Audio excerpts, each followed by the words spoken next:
Bihar news में स्वागत है आपका दोस्तों। मैं हूं फिरदौस गनी और आप देख रहे हैं केडीबी लाइव। दोस्तों आज हो चुका है 5 जनवरी 2024। तो आज की पूरे बिहार की टॉप न्यूज़ लेकर आए हैं आपके लिए। वीडियो शुरू करने से पहले आपसे एक रिक्वेस्ट है कि अगर आप पहली बार इस चैनल पर आए हैं तो चैनल को सब्सक्राइब करके बेल आइकन को प्रेस कर दीजिए और साथ ही वीडियो को लाइक कर दीजिए, अपने दोस्तों के साथ शेयर भी कीजिए। तो चलिए चलते हैं आज की खबरों की ओर। दोस्तों आज बिहार न्यूज़ की शुरुआत सबसे पहले करेंगे कि नीतीश कुमार और नेता प्रतिपक्ष तेजस्वी यादव के बीच सीएम हाउस में 1.5 घंटे तक गोपनीय मीटिंग चली है। राजद सुप्रीमो लालू प्रसाद यादव की सहमति के बाद तेजस्वी यादव और नीतीश कुमार ने मिलकर के बीजेपी को बिहार की सरकार से बाहर करने का प्लान तैयार कर लिया है। 1 फरवरी को मोदी सरकार का बजट पेश होने के बाद बिहार में सरकार बदल सकती है। यह खुलासा मैं नहीं किया हूँ, बल्कि ये खुलासा एक न्यूज पोर्टल है जिसका नाम सिटी पोस्ट है, सिटी पोस्ट लाइव है। उनके मैनेजिंग एडिटर श्रीकांत प्रत्यूष ने की है। श्रीकांत प्रत्यूष ने यह खुलासा किया है, जब बल्कि केडीबी लाइव ने नहीं किया है। यह खबर सिटी पोस्ट लाइव के मैनेजिंग एडिटर श्रीकांत प्रत्यूष के द्वारा दिया जा रहा है। श्रीकांत प्रत्यूष ने बताया है कि उन्हें पक्की खबर मिली है कि बिहार की सरकार से बीजेपी को बाहर करने की पूरी तैयारी हो गई है। उन्होंने ये भी खुलासा किया है कि लोजपा रामविलास के अध्यक्ष चिराग पासवान के भी नीतीश कुमार से मधुर संबंध हो गए हैं। ऐसे में यह भी मुमकिन है कि इस बार जब नीतीश कुमार एनडीए छोड़े तो अपने साथ चिराग पासवान को भी इंडिया गठबंधन में लेकर के चले जाएं। उन्होंने कहा कि अगर ऐसा हो जाता है तो फिर चिराग पासवान को अपने साथ लेकर के नीतीश कुमार इंडिया अलायंस में चले जाते हैं तो फिर बीजेपी बिहार में अलग थलग पड़ जाएगी। ये कहना है श्रीकांत प्रत्यूष का। केडीबी लाइव इनकी बातों से इत्तेफाक नहीं रखती है, लेकिन जो बातें आ रही है वो आपको बताया गया है। इसमें कितनी सच्चाई है कितनी झूठ है ये कहना मुश्किल है। दोस्तों मौसम विभाग के अनुसार अभी मकर संक्रांति तक बिहार के लोगों को ठंड से राहत नहीं मिलेगी। आपको बता दूं कि आज 5 जनवरी तक पश्चिमी और फिर पूर्वी चंपारण, गोपालगंज, सिवान, सारण, सुपौल, अररिया, किशनगंज, सहरसा, मधेपुरा, पूर्णिया, कटिहार, बक्सर, कैमूर, औरंगाबाद, अरवल और गया शीतलहर को लेकर के येलो अलर्ट जारी कर दिया है। इन जिलों में अन्य जिलों के मुकाबले ज्यादा ठंड पड़ेगी। मौसम विभाग की ओर से जारी 24 घंटे की रिपोर्ट में बांका सबसे ठंडा जिला रहा। यहाँ का न्यूनतम तापमान 5.4 डिग्री सेल्सियस रहा। अन्य जिलों में न्यूनतम तापमान में कमी देखने को मिली। सबसे ज्यादा मोतिहारी में 3.4 डिग्री सेल्सियस तापमान में गिरावट दर्ज की गई। यहाँ का न्यूनतम तापमान 5.6 डिग्री सेल्सियस रहा। बढ़ती ठंड को देखते हुए आपदा प्रबंधन विभाग की ओर से जिले में अलाव की व्यवस्था की गई है। जी हाँ, विभाग ने सोशल मीडिया के माध्यम से इसकी जानकारी दी है। साथ ही ठंड से बचाव की अपील की है। इसके साथ शीतलहर से कैसे बचाव करें इसको लेकर भी गाइडलाइंस जारी कर दिया गया है। इसके अलावा हेल्पलाइन नंबर भी जारी किया गया है। दोस्तों अपने प्रगति यात्रा के दूसरे चरण में मुख्यमंत्री नीतीश कुमार कल गोपालगंज पहुंचे। नीतीश कुमार ने इधर उधर की चल रही अटकलों पर विराम लगा दिया है। नीतीश कुमार ने कहा कि हम 2 बार गलती से इधर उधर चले गए थे, अब हमेशा साथ रहेंगे और फिर बिहार के साथ देश का विकास करेंगे। ये कहना है नीतीश कुमार का। सीएम नीतीश कुमार के इस बयान के बाद राजनीतिक गलियारों में चल रही इधर उधर की अटकलों पर विराम लग गया। सीएम नीतीश कुमार ने कहा है कि पहले हिंदू मुस्लिम के बीच विवाद की खबरें सामने आती थी, लेकिन जब बिहार के लोगों ने हम लोगों को काम करने का मौका दिया तो फिर तब से बिहार की स्थिति बदली है। हर क्षेत्र में विकास के काम किए जा रहे हैं। किसी के साथ कोई भी भेदभाव नहीं किया गया। हम लोग मिलकर के लगातार बिहार को आगे बढ़ा रहे हैं। सीएम ने कहा कि बिहार का कोई भी इलाका विकास से अछूता नहीं है। हम लोगों ने शिक्षा, स्वास्थ्य, सड़क, पुल पुलियों के निर्माण का काम बड़े पैमाने पर कराया है, जिसके कारण बिहार के किसी भी कोने से पहले 6 घंटे में लोग पटना पहुंचते थे, अब उसे घटा करके 5 घंटे कर दिया गया है। इसके लिए हर प्रकार से काम किया जा रहा है। सीएम नीतीश कुमार ने कहा है कि साल 2020 हम लोगों ने 8 लाख लोगों को सरकारी नौकरी प्रदान की थी। इसके बाद हम लोगों ने 10 लाख लोगों को सरकारी नौकरी देने का लक्ष्य निर्धारित किया था, जिसे बढ़ा करके 12 लाख कर दिया गया है। अब तक 9 लाख लोगों को सरकारी नौकरी दे दी गई है। इसके अलावा 10 लाख लोगों को रोजगार देने का लक्ष्य निर्धारित किया गया था। अब तक 24 लाख लोगों को रोजगार मुहैया कराया गया है। दोस्तों बिहार के सभी पुलिस कर्मियों और फिर पदाधिकारियों को 15 फरवरी तक चल अचल संपत्ति का ब्यौरा सौंपना है। गृह विभाग ने इसको लेकर के डीजीपी समेत पुलिस पदाधिकारियों को निर्देश जारी कर दिया गया है। जब विभागीय आदेश में सामान्य प्रशासन विभाग के पत्र का हवाला देते हुए कहा कि सभी इकाइयों में कार्यरत समूह क, ख एवं गौ के पदाधिकारी कर्मियों को 15 फरवरी 2024 तक चल अचल संपत्ति की विवरणी सौंपनी है। जहाँ ऐसा नहीं करने पर उनके फरवरी माह के वेतन की निकासी नहीं हो सकेगी।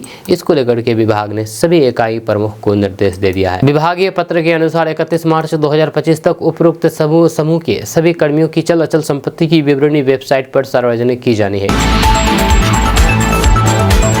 दोस्तों, बिहार के किसी भी कोने से अब राजधानी पटना पहुंचने में अब 3.5 घंटे से अधिक समय नहीं लगेंगे। बिहार में सड़कों का जाल बिछाया जा रहा है। नीतीश कुमार की इस योजना पर पथ निर्माण विभाग ने काम करना शुरू कर दिया है। बिहार में कई सड़क प्रोजेक्ट पर काम चल रहा है। वहीं पर 5 घंटे में किसी भी कोने से पटना पहुँचने की योजना इस साल तक पूरी होने की संभावना है। पथ निर्माण विभाग के मंत्री विजय कुमार सिन्हा ने 3.5 घंटे में पटना आने का विजय डॉक्यूमेंट्स पेश किया है। अब बताया गया है कि ये योजना कब तक धरातल पर आ जाएगी। जब बिहार के किसी भी कोने से 6 घंटे के अंदर पटना पहुंचने का प्लान पहले से तय है, जहां अब भी सरकार इस योजना पर काम कर रही है कि 3.5 घंटे के अंदर बिहार की किसी भी जगह से पटना पहुंचा जा सकता है। जब केंद्र और फिर राज्य सरकार की 1.5 लाख करोड़ से अधिक की योजनाओं पर काम शुरू होगा। सिंगल लेन वाले नेशनल हाईवे को डबल लेन किए जाने की भी तैयारी है।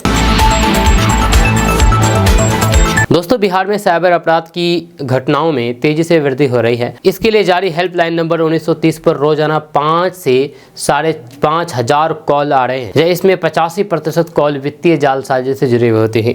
इनमें सबसे अधिक शिकायतें एटीएम से, बैंक अकाउंट से पासवर्ड या फिर OTP पूछ करके ऑनलाइन तरीके से फ्रॉड करके होते हैं। इसके अलावा सोशल मीडिया पर फर्जी प्रोफाइल बना करके ब्लैकमेल करने, सोशल मीडिया अकाउंट पर अश्लील फोटो डाल करके परेशान करने जैसे मामले सामने आते हैं। 1930 पर आने वाले यानी कि 1930 पर आने वाली कॉल का उत्तर देने के मामले में बिहार का देश में पहला स्थान है। साथ ही साइबर अपराध से संबंधित राशि को होल्ड कराने में बिहार 5वें स्थान पर है। जहाँ साइबर फ्रॉड में संदिग्ध 13,402 मोबाइल नंबर और फिर 4,804 IMI यानी कि इंटरनेशनल मोबाइल इक्विपमेंट आइडेंटिटी को ब्लॉक कराया गया है। इन मामलों से निपटने के लिए आर्थिक अपराध इकाई यानी कि EOU के तहत काम करने वाली साइबर इकाई निगरानी करने से लेकर के हर अहम चरण पर साइबर थानों को ऐसे मामलों के निपटारे और फिर जांच में मार्गदर्शन देती है। बिहार में साइबर अपराध के लिए चिन्हित सबसे हॉट स्पॉट जिलों की संख्या बढ़कर के 10 हो गई है। इनमें पटना, नालंदा, नवादा, शेखपुरा, जमुई, पश्चिमी चंपारण, दरभंगा, सीतामढ़ी, वैशाली और मुजफ्फरपुर जिला शामिल है। इन जिलों में संगठित गिरोह के तौर पर साइबर अपराधी सक्रिय हैं।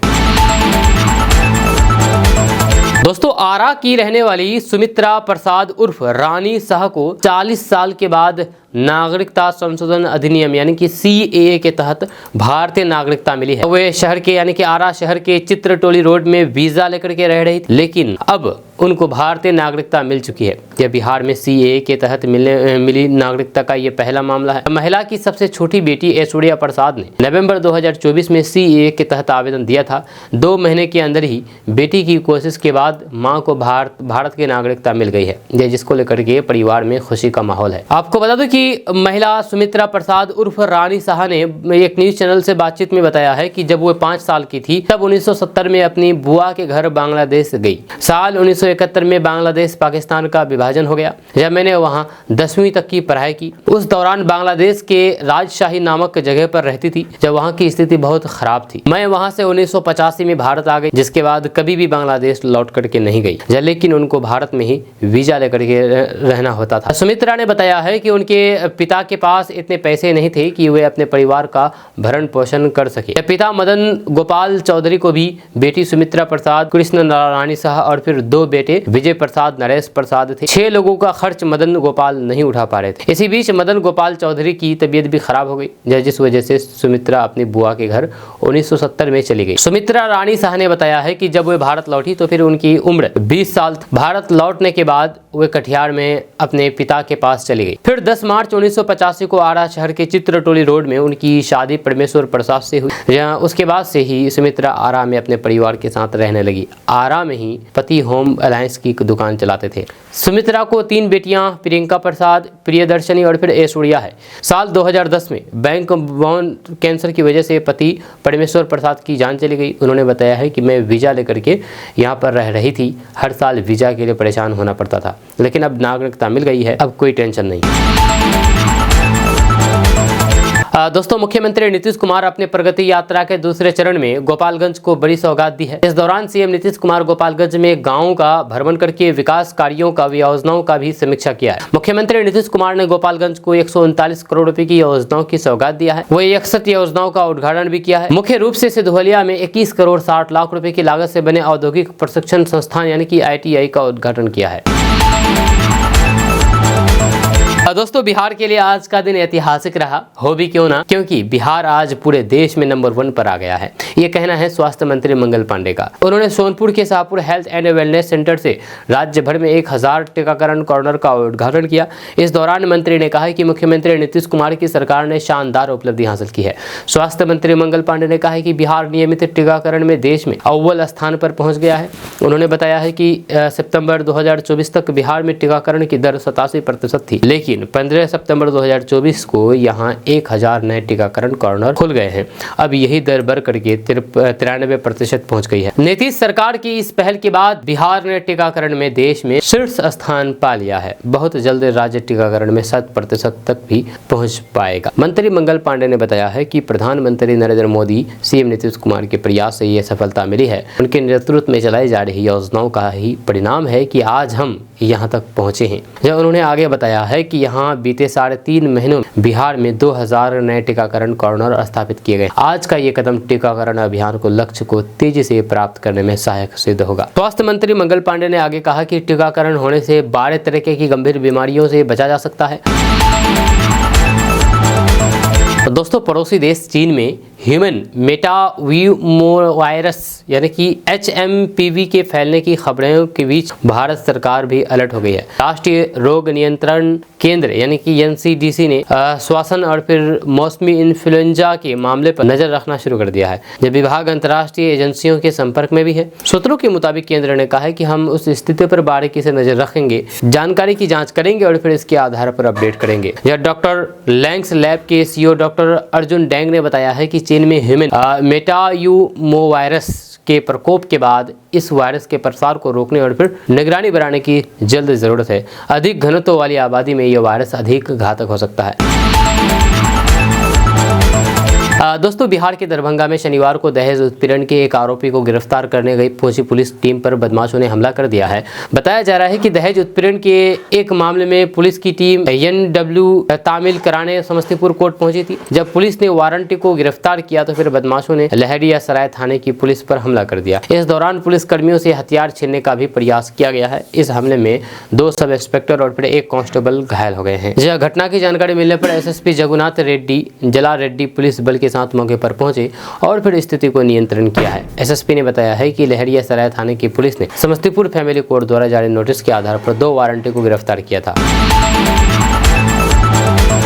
दोस्तों, अगर आप बिहार में खेती बाड़ी करके अच्छी खासी कमाई करने की सोच रहे हैं तो फिर सब्जी की खेती एक बेहतरीन विकल्प हो सकता है आपके लिए। बिहार की नीतीश सरकार ने सब्जी की खेती को बढ़ावा देने के लिए एक नई योजना की शुरुआत की है, जिसके तहत किसानों को आर्थिक सहायता दी जाएगी। इस योजना से न केवल किसानों की आय में वृद्धि होगी बल्कि कृषि क्षेत्र में एक नया बदलाव भी हो सकेगा। बिहार सरकार ने नए साल पर सब्जी विकास योजना के अंतर्गत किसानों को विभिन्न प्रकार की सब्जियों की खेती करने के लिए 75% अनुदान पर बीज और पौधे देने का ऐलान किया है। इस योजना के तहत किसानों को कद्दू, नेनुआ, करेली, भिंडी और फिर मिर्च जैसी फसलों के बीज दिए जाएंगे। इन सब्जियों की खेती के लिए 75% अनुदान मिलने से किसानों की आर्थिक स्थिति में काफी सुधार हो सकता है। इसके अलावा खास तौर पर तरबूज, खरबूज और फिर बैगन की खेती को बढ़ावा देने के लिए सरकार ने 75% अनुदान उपलब्ध कराएगी। इस साल सरकार तरबूज, खरबूज और फिर बैगन के पौधों का वितरण करेगी। इन पौधों पर 75% अनुदान मिलेगा और फिर 80 से 90 हेक्टेयर में इनकी खेती करने का लक्ष्य रखा गया है। दोस्तों, बिहार की पटना सहित बेऊर जेल के अधीक्षक के विभिन्न ठिकानों पर आय से अधिक संपत्ति मामले में शनिवार को आर्थिक अपराध इकाई यानी कि EOU की टीम ने छापेमारी की है। केंद्रीय कारा बेऊर के अधीक्षक विधु कुमार के गांव स्थित पैतृक घर और फिर जेल परिसर के पास स्थित सरकारी आवास पर आर्थिक अपराध इकाई ने शनिवार को सुबह धावा बोला। बताया जाता है कि आर्थिक अपराध इकाई के अधिकारी आय से अधिक संपत्ति के मामले में जाँच करने के लिए पहुंचे हैं। कुछ महीने पहले ही बिहार कारा सेवा के अधिकारी विधु कुमार कुमार की पटना की बेउर केंद्रीय कारागार में पदस्थापना हुई थी। जब इसके पहले वे मोतिहारी केंद्रीय कारा के अधीक्षक के पद पर तैनात थे। जब बताया जा रहा है कि आर्थिक अपराध थाना में इस मामले की एक प्राथमिकी दर्ज की गई है। प्रारंभिक रूप से इनके द्वारा आय से अधिक धनार्जन से संबंधित साक्ष्य प्राप्त हुए। सूत्रों के मुताबिक इस कार्रवाई में ईओयू द्वारा अधीक्षक की संपत्ति और फिर वित्तीय लेन देन की जाँच कर रही है। दोस्तों, जनसुराज के सूत्रधार प्रशांत किशोर ने छात्रों के आंदोलन पर कहा कि राहुल गांधी और तेजस्वी यादव यहां पर आएं और आंदोलन को लीड करें, जहां हम उनके पीछे चलने के लिए तैयार हैं। प्रशांत किशोर ने एक न्यूज चैनल से बातचीत करने के दौरान कहा कि हमें उनके पीछे चलने में कोई भी दिक्कत नहीं है, लेकिन घर से तो निकलना पड़ेगा। राहुल गांधी आए, लेकिन वे तो नए साल की छुट्टी मनाने के लिए विदेश गए हैं। जब पिछली बार वे बिहार तब आए थे जब उन्हें वोट की जरूरत थी। जब अगली बार फिर तब आएंगे जब वोट की जरूरत होगी। अगर तेजस्वी यादव नेतृत्व करना चाहते हैं तो फिर उन्हें बंगाल से निकाल करके यहाँ पर आना होगा। सिर्फ ट्वीट करने से काम नहीं चलेगा। एक सवाल के जवाब में प्रशांत किशोर ने कहा कि वे छात्रों के हित के लिए आमरण अनशन पर बैठे हैं। जब तक उन्हें न्याय नहीं मिलता अनशन जारी रहेगा। एक सवाल के जवाब में उन्होंने कहा कि मुझे किशोर कहने वाले व्यक्ति ये भी नहीं समझते हैं कि युवा किशोर ही हैं जो कि वयस्क बनाता है। जो पहले से ही वयस्क हैं और उम्र बढ़ने के साथ जीवन के पतन की ओर बढ़ रहे हैं, मुझे किशोर कहकर कि ये मेरी युवावस्था को स्वीकारते हैं, जो एक अच्छी बात है। आखिरकार ये युवा ही है जो कि विकसित होंगे और फिर भविष्य को आकार देंगे। दोस्तों, शिवसेना उद्धव गुट के नेता संजय राउत द्वारा जेडीयू के 12 सांसदों को भाजपा में शामिल करने के बयान पर बिहार भाजपा प्रदेश अध्यक्ष डॉक्टर दिलीप जायसवाल ने तीखा पलटवार किया है। उन्होंने कहा है कि महाराष्ट्र में उनकी पार्टी का वजूद खत्म हो चुका है, बिहार में भी उनकी बातों का कोई भी असर नहीं होने वाला है। डॉक्टर दिलीप कुमार जायसवाल ने व्यंग करते हुए कहा है कि बिहार के गया में मोक्ष की प्राप्ति होती है। शिवसेना उद्धव गुट का राजनीतिक अस्तित्व समाप्त हो चुका है। एनडीए उन्हें बिहार में राजनीतिक मोक्ष दिलाने का काम करेगा। उन्होंने ये भी कहा है कि संजय राउत जैसे नेताओं की बयानबाजी से जनता भ्रमित नहीं होगी। बीपीएससी परीक्षा पर बोलते हुए डॉक्टर दिलीप कुमार जायसवाल ने कहा है कि परीक्षा शांति और पारदर्शिता के साथ हो रही है। 10,000 से अधिक छात्र इसमें शामिल हुए हैं, तो ये दिखाता है कि जनता को सरकार और फिर आयोग पर पूरा भरोसा है। उन्होंने ये भी आश्वासन दिया है कि यदि किसी परीक्षा केंद्र पर गड़बड़ी का प्रमाण मिलेगा तो फिर वहाँ की भी परीक्षा रद्द करके फिर से परीक्षा आयोजित की जाएगी। प्रशांत किशोर और पप्पू यादव के अनशन और धरने पर निशाना साधते हुए डॉक्टर दिलीप कुमार जायसवाल ने कहा कि ये लोग राजनीतिक व्यापारी हैं, इनके पास कोई ठोस एजेंडा नहीं है, इसीलिए सड़क पर घूम घूम करके ध्यान आकर्षित करने की कोशिश कर रहे हैं। बिहार की जनता भावनात्मक और फिर ईमानदार राजनीति में विश्वास करती है, न कि ऐसे व्यावसायिक राजनीति में जो केवल पैसा कमाने और फिर पार्टी चलाने पर आधारित है। वहीं पर डॉक्टर दिलीप कुमार जायसवाल ने जोर देकर के कहा कि बिहार में केवल वही दल टिक सकते हैं जो जनता के साथ भावनात्मक रिश्ता बनाए रखते हैं। राजनीति कोई व्यवसाय नहीं है, ये जनता की सेवा का माध्यम है। जो लोग इसे व्यवसाय समझते हैं वे बिहार में टिकने वाले नहीं हैं। ये बयान राजनीतिक चर्चा का विषय बन गया है। और दोस्तों, मुख्यमंत्री नीतीश कुमार को अपना भाई बताकर के साथ आने का ऑफर देने के बाद आरजेडी के अध्यक्ष लालू प्रसाद यादव ने 18 जनवरी को पटना पार्टी के अहम नेताओं की एक महत्वपूर्ण बैठक बुलाई है। इस बारे में पार्टी के महासचिव अब्दुल बारी सिद्दीकी ने एक पत्र जारी किया है। पत्र में बताया गया है कि ये बैठक पार्टी के अध्यक्ष के निर्देश पर बुलाई जा रही है और इसमें पार्टी के सभी प्रमुख नेताओं की उपस्थिति अनिवार्य है। खास बात यह है कि ये बैठक तब बुलाई गई है जब लालू प्रसाद यादव ने हाल ही में मुख्यमंत्री नीतीश कुमार को एनडीए छोड़ करके महागठबंधन में शामिल होने का प्रस्ताव दिया था। ऐसे में इस बैठक के राजनीतिक संकेतों पर भी चर्चा तेज हो चुकी है। जब पार्टी की ओर से जारी प्रेस रिलीज में ये कहा गया है कि ये बैठक आगामी विधानसभा चुनाव की तैयारियों को लेकर के बुलाई जा रही है। हालांकि बिहार की राजनीति में कुछ भी भविष्यवाणी करना कठिन है, क्योंकि पिछले साल जनवरी के अंत में ही मुख्यमंत्री नीतीश कुमार ने महागठबंधन छोड़कर के एनडीए का हिस्सा बनने का निर्णय लिया था। दोस्तों, बिहार में कड़ाके के ठंड के कारण अब हालात बिगड़ने लगे हैं, जहां खास करके स्कूली बच्चों पर इसका असर देखने को मिल रहा है। जैसे शेखपुरा के बड़बीघा प्रखंड के उच्च विद्यालय कुटोर में चल रहे स्कूली खेलों के दौरान ठंड लगने से 1 दर्जन से अधिक छात्राएं और एक शिक्षक बेहोश हो गई। सभी को तुरंत बड़बीघा रेफरल अस्पताल लाया गया। स्कूल के शिक्षकों के अनुसार खेल के दौरान अचानक कई छात्राएं बेहोश होने लगी है। इसके बाद एक छात्र और एक शिक्षिका भी बेहोश हो गई है। सभी को प्राथमिक उपचार के लिए अस्पताल ले जाया गया है। बेहोश छात्रों में जानती झा, माही कुमारी, जूली कुमारी, अंचल कुमारी, कबीरा कुमारी और फिर शिवराज कुमार छात्र शामिल है। दोस्तों बिहार के गन्ना किसानों के लिए बड़ी खुशखबरी आई है, क्योंकि सीएम नीतीश कुमार ने दिल खुश कर देने वाला ऐलान कर दिया है। आपको बता दें कि गोपालगंज में सीएम नीतीश कुमार कल आए हुए थे। मुख्यमंत्री नीतीश कुमार ने यहां पर गन्ना किसानों के लिए राहत बड़ी घोषणा कर दी है। उन्होंने गन्ना मूल्य में 20 रुपए प्रति क्विंटल की बढ़ोतरी करते हुए कहा कि किसानों की लगातार शिकायत मिल रही थी कि गन्ने का मूल्य लागत की तुलना में कम है, इसे बढ़ाया जाना चाहिए। इसलिए गन्ना उद्योग विभाग के अधिकारियों को आदेश दिया गया है कि इसी सीजन में मूल्य वृद्धि करके भुगतान कराएं। 10 रुपए प्रति क्विंटल की बढ़ोतरी इसी सीजन में पहले की गई थी, अब इसमें 10 रुपए और जोड़ दिया जाएगा। इसका वहन राज्य सरकार करेगी। इस तरह गन्ना किसानों को पिछले पेराई सत्र की तुलना में 20 रुपए प्रति क्विंटल अधिक कीमत मिलेगी। सीएम नीतीश कुमार ने कहा है कि गोपालगंज में इस बढ़ोतरी की घोषणा इसलिए महत्वपूर्ण है क्योंकि यहाँ पर गन्ना किसानों की संख्या काफी अधिक है। दोस्तों छपरा में एक बीजेपी विधायक की गाड़ी का चालान काटा गया है। जहां सड़क किनारे नो पार्किंग जोन में खड़ी बीजेपी विधायक की गाड़ी पर ट्रैफिक पुलिस ने जुर्माना लगाया। गाड़ी घंटों से Pankaj cinema SBI main branch के सामने खड़ी थी, जिसके कारण जाम की समस्या उत्पन्न हो गई थी, जिसके बाद यातायात पुलिस ने यह कार्रवाई की है। जानकारी के अनुसार जुर्माना लगाए जाने वाली गाड़ी छपरा से बीजेपी विधायक सीएन गुप्ता की बताई जा रही है। भाजपा विधायक सीएन गुप्ता के मारुति स्विफ्ट कार पर अवैध पार्किंग को लेकर के जुर्माना लगाया गया है। मुख्य सड़क पर अवैध पार्किंग में गाड़ी लगाए जाने से जाम लग गया था, जिसके बाद ट्रैफिक पुलिस द्वारा कार्रवाई करते हुए 2500 रुपए का जुर्माना लगाया गया है। विधायक पर जुर्माना लगाए जाने से राजनीतिक और प्रशासनिक महकमे में चर्चा का विषय बना हुआ है। विधायक सीएन गुप्ता की गाड़ी छपरा शहर के व्यस्तम सड़क मार्ग पंकज सिनेमा के पास एसबीआई के सामने मेन रोड पर अवैध नो पार्किंग खड़ी थी। सड़क किनारे खड़े होने से मुख्य मार्ग पर जाम के हालात हो गए थे, जिसके बाद ट्रैफिक पुलिस जाम स्थल पर पहुंच करके कार्रवाई किया है।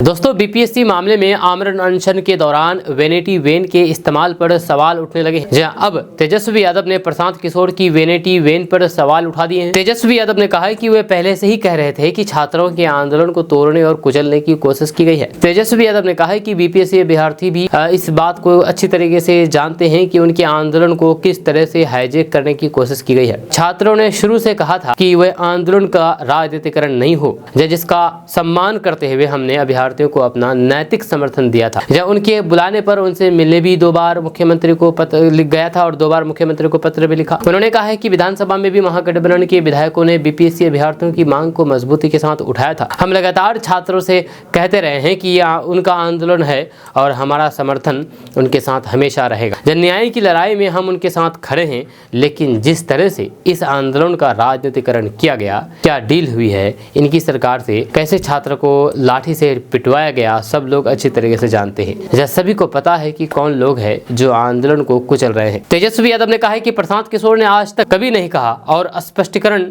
नहीं दिया है कि आखिर अमित शाह ने उन्हें नीतीश कुमार की पार्टी का राष्ट्रीय उपाध्यक्ष क्यों बनवाया था। वे किसके कहने पर जेडीयू के राष्ट्रीय उपाध्यक्ष बने थे। खुद मुख्यमंत्री नीतीश कुमार ने स्पष्ट कर दिया था। उन्हें बताना चाहिए कि अमित शाह क्यों चाहते थे कि प्रशांत किशोर जेडीयू के राष्ट्रीय उपाध्यक्ष बने। वेनिटी वेन में तो एक्टर लोग बैठते हैं और बैठाने वाला प्रोड्यूसर और डायरेक्टर होता है। किस प्रोड्यूसर और डायरेक्टर एक्टर को बैठाया है सब लोग जानते हैं। दोस्तों बिहार लोक सेवा आयोग यानी कि बीपीएससी की 17वीं पीटी परीक्षा को रद्द करके री एग्जाम्स लेने समेत कई मांगों को लेकर के आमरण अनशन पर बैठे जनसुराज प्रमुख प्रशांत किशोर के करीबी नीरज कुमार सिंह के खिलाफ बिहार की आर्थिक अपराध इकाई ने छापेमारी की है। कई जानकार लोगों का कहना है कि प्रशांत किशोर पर दबाव बनाने के लिए उनके करीबी को निशाना बनाया गया है, तो फिर दूसरे लोगों का कहना है कि इसे प्रशांत किशोर के आंदोलन से जोड़ करके नहीं देखा जाना चाहिए। नीरज कुमार सिंह मोतिहारी के पतोरा के रहने वाले, वो एक बड़े जमीन कारोबारी और ईंट भट्टा मालिक है। यह शनिवार सुबह आर्थिक अपराध इकाई की टीम जब नीरज कुमार सिंह के ठिकानों पर पहुंची तो फिर वहां पर हड़कंप मच गया। इसके बाद सोशल मीडिया पर नीरज कुमार सिंह की प्रशांत किशोर के साथ की तस्वीरें भी वायरल होने लगी और कहा जाने लगा है कि नीरज को प्रशांत किशोर के करीबी होने की वजह से निशाना बनाया गया है। दोस्तों नीतीश कुमार सरकार में ऊर्जा मंत्री विजेंद्र प्रसाद यादव का दावा है कि बिहार में कृषि कार्य के लिए निर्धारित बिजली दर में राज्य सरकार द्वारा यानी कि बिहार सरकार द्वारा 92% अनुदान दिए जाने के कारण किसानों को मात्र 55 पैसे प्रति यूनिट बिजली का खर्च पड़ता है, जिससे बिजली से सिंचाई करना डीजल की तुलना में 10 गुना से भी अधिक सस्ता है। उन्होंने कहा है कि 2024 का साल कई उपलब्धियों वाला रहा। मुख्यमंत्री विद्युत उपभोक्ता सहायता योजना से अत्यंत सस्ती बिजली मुहैया कराई जा रही है। इस योजना के तहत वित्तीय वर्ष 2024-25 के लिए कुल 15,343 करोड़ रुपए की अनुदान की राशि की स्वीकृति की गई है। ऊर्जा मंत्री विजेंद्र प्रसाद यादव ने कहा है कि मुख्यमंत्री कृषि विद्युत संबंध योजना के अंतर्गत बिहार के किसानों को फ्री बिजली कनेक्शन मिल रहा है। 2024-25 में कुल 1.5 लाख कृषि विद्युत संबंध के लक्ष्य को माह दिसंबर 2024 में ही पूर्ण कर लिया है। उन्होंने बताया है कि हमारी सर्वोच्च प्राथमिकता हर खेत तक सिंचाई का पानी पहुंचाना है। इसके साथ ही अलग कृषि फीडरों का निर्माण भी तेजी से किया जाना है। साथ ही कृषि फीडरों का सोलराइजेशन भी 2025 के लक्ष्यों में से एक है।